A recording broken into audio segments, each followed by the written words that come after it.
Bonjour à toutes et à tous. Bonjour, chers collègues. Aujourd'hui, l'Ordre des dentistes du Québec, conjointement avec l'Ordre des hygiénistes dentaires du Québec, publions les lignes directrices sur la prévention et le contrôle des infections, ainsi que le retraitement des dispositifs médicaux.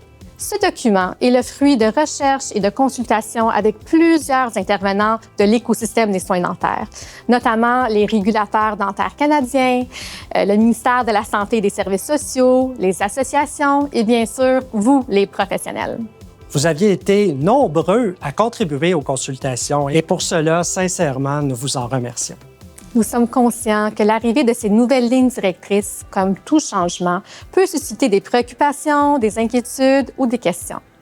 Nous sommes d'ailleurs conscients du grand besoin d'accompagner nos professionnels et leurs équipes à naviguer à travers ce changement et d'instaurer ce changement en toute douceur avec une longue période d'adaptation. À cette fin, cette période d'adaptation et de mise en application progressive va s'échelonner sur 2 années à partir d'aujourd'hui. Nous allons, tout au long de cette période, mettre plusieurs outils en place pour vous aider à intégrer les nouvelles exigences dans vos pratiques respectives. Le document écrit présente en détail les bonnes pratiques et les incontournables à mettre en place afin de se conformer aux nouvelles exigences en matière d'asepsie. Vous constaterez que certains éléments constituent une continuité des exigences déjà en place depuis 2009, alors que d'autres sont de nouvelles recommandations.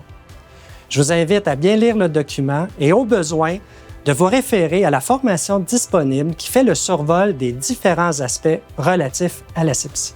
Je vais aussi me permettre de faire un bref survol des assouplissements qui ont été amenés depuis la première version du document. D'abord, vous n'avez pas l'obligation de vous procurer de nouveaux stérilisateurs enregistrant des paramètres physiques ou chimiques. Si votre autoclave et votre statine fonctionnent bien, vous pouvez continuer à les utiliser.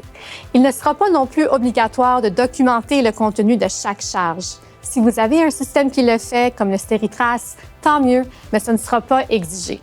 La traçabilité aux patients demeure une recommandation. Pour ce qui est des unités de retraitement des dispositifs médicaux, communément appelées des stéricentres, si vos aires propres et souillées sont déjà distinctes et bien délimitées, avec un flux des instruments unidirectionnels, bien des rénovations ne seront pas exigées. Les principaux changements concernent la fréquence des tests biologiques, car cette vérification sera désormais faite plus fréquemment au cabinet afin de réduire ou de limiter la fenêtre d'impact d'une brèche d'asepsie. Il y aura aussi un registre bien simple dont on vous fournira le gabarit pour valider et documenter la réussite des cycles. En cas d'échec, bien, il y aura un processus très clair à suivre afin de gérer adéquatement la situation.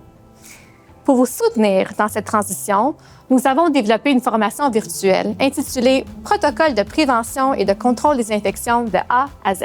Cette formation, animée par la Dr Chantal Aubry et Mme Annie Deguire, hygiéniste dentaire, vous guidera à travers les bonnes pratiques déjà en place et vous offrira un véritable appui dans cette phase de changement.